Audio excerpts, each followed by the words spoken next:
Sebelumnya, Assalamualaikum warahmatullahi wabarakatuh. Saya Ajeng Gusiani Putri, NPM 19130050. Di sini saya akan menjelaskan materi tentang stres dan coping stres. Nah, di sini saya sebagai pemateri pertama akan menjelaskan materi yaitu pengertian stres. Nah, stres itu dapat diartikan atau dapat didefinisikan sebagai sebuah tekanan dan desakan atau respon emosional, di mana tekanan, desakan, dan respon emosional ini diakibatkan dari adanya interaksi antara individu dengan lingkungannya. Selain itu, stres juga dapat diartikan sebagai suatu tekanan. Nah, di mana tekanan ini membuat seseorang mudah tersinggung, mudah marah, dan bahkan konsentrasi terhadap pekerjaannya menjadi terganggu. Nah, selain itu, stres yang bersifat ringan ini dapat berguna dan dapat memacu seseorang untuk berpikir dan berusaha lebih keras dan lebih cepat sehingga dapat menjawab tantangan dalam kehidupan sehari-hari.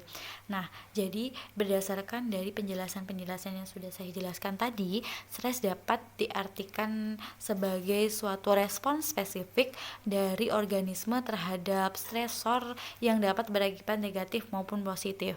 Nah, bila organisme tersebut tidak kuat menghadapi dan menanggap stresor tersebut, maka sebagai tuntutan dari lingkungan yang menekan, maka stresor dapat menyebabkan ketegangan yang selanjutnya dapat mengakibatkan gangguan pada fisik dan psikis individu.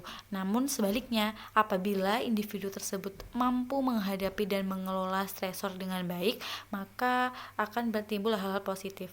Sekian, terima kasih. Assalamualaikum warahmatullahi wabarakatuh. Saya Gendana Indra Atarik, NPM 19130060.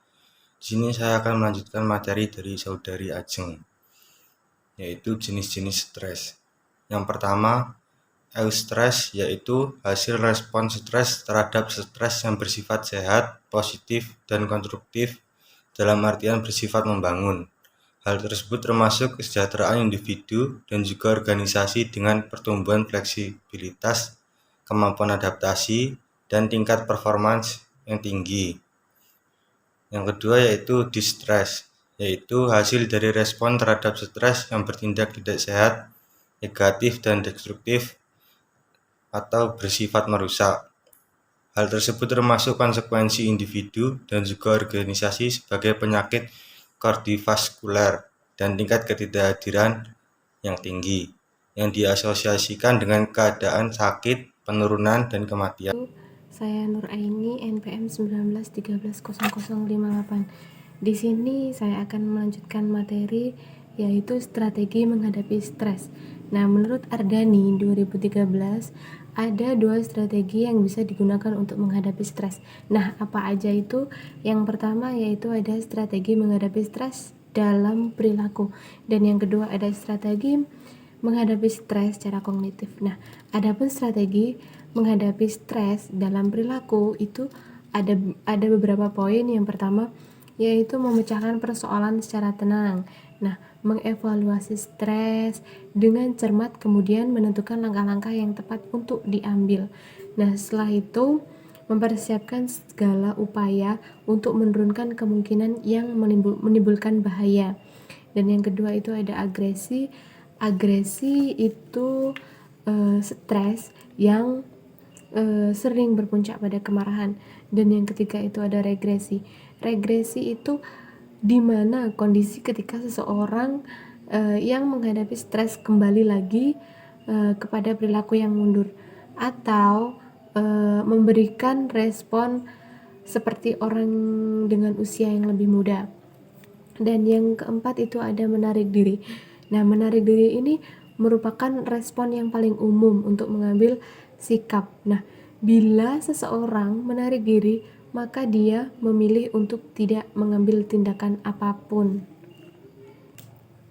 Dan yang kelima itu ada mengelak. Nah, seseorang yang mengalami stres yang terlalu lama, kuat, terus-menerus, maka ia cenderung mengelak. Nah, strategi menghadapi stres secara kognitif ini ya. Yang strategi menghadapi stres secara kognitif itu ada beberapa poin juga. Yang pertama ada represi. Nah, represi ini adalah upaya untuk menyingkirkan frustasi, stres, dan semua yang menimbulkan kecemasan. Dan yang kedua adalah menyangkal kenyataan. Bila seseorang menyangkal kenyataan, maka ia menganggap tidak adanya pengalaman yang tidak menyenangkan dengan maksud atau melindungi dirinya. Dan yang selanjutnya itu ada fantasi. Nah, dengan fantasi, orang ini akan sering merasa dirinya mencapai tujuan dan dapat menghindarkan diri frustasi dan stres. Nah, bila fantasi dilakukan secara sedang-sedang saja, tidak lebih dan tidak kurang, pas dalam mengendalikan kesadaran yang baik, maka frustasi menjadi cara yang lebih sehat untuk Assalamualaikum warahmatullahi wabarakatuh. Saya Farah Yesika, NPM 19130043. Di sini saya akan melanjutkan presentasi dari pemateri sebelumnya, yaitu rasionalisasi. Rasionalisasi ini dimaksudkan segala urusan seseorang untuk mencari alasan yang dapat diterima secara sosial untuk membenarkan atau menyembunyikan perilakunya yang buruk. Rasionalisasi juga bisa muncul ketika seseorang menipu dirinya sendiri dengan berpura-pura menganggapnya buruk itu adalah baik dan baik adalah buruk. Yang selanjutnya ada intelektualisasi. Intelektualisasi yaitu seseorang yang menggunakan taktik ini maka menjadi masalah akan dipelajari atau mencari tahu tujuan sebenarnya. Supaya tidak terlalu terlibat dengan persoalan secara emosional, dengan intelektualisasi seseorang setidaknya dapat sedikit mengurangi hal-hal yang pengaruhnya tidak menyenangkan bagi dirinya sendiri dan memberikan kesempatan pada dirinya sendiri untuk meninjau permasalahan secara subjektif. Yang selanjutnya ada pembentukan reaksi. Seseorang dikatakan berhasil menggunakan metode ini bila dia berusaha menyembunyikan motif dan perasaan sesungguhnya, baik represi atau supresi, dan menampilkan wajah yang berlawanan dengan kenyataan yang sedang dihadapinya. Yang terakhir ada proyeksi.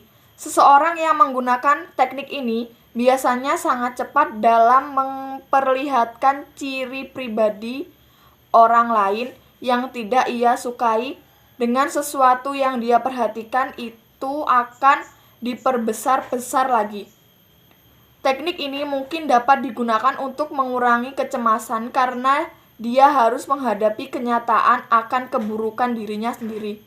Selanjutnya saya akan membacakan integrasi nilai Islam yang terdapat pada Quran Surat Al-Baqarah ayat 155 yang berbunyi A'udzubillahi minasyaitonirrajim Bismillahirrahmanirrahim Walan nabluwannakum bisyai'im minal khaufi wal ju'i wa nafsim minal amwali wal anfusi was samarati wa basyiris sabirin.